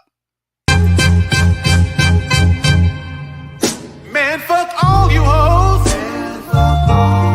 Fuck you and your mammy and your granny too. And fuck all you hoes. I'm sick of this shit. Fuck all you hoes. And fuck all you. Don't give a damn, bitch, what you wanna do. And fuck all you hoes. All right, guys, that's a wrap. I'm gonna see you guys tomorrow. Thanks for popping in here last minute, man. I was just going to record this one for the books and just chop it up and everything. No news popped up in here, so I was like, fuck it, let's do a show. See you guys tomorrow, man. Same bad time, Sunday panel.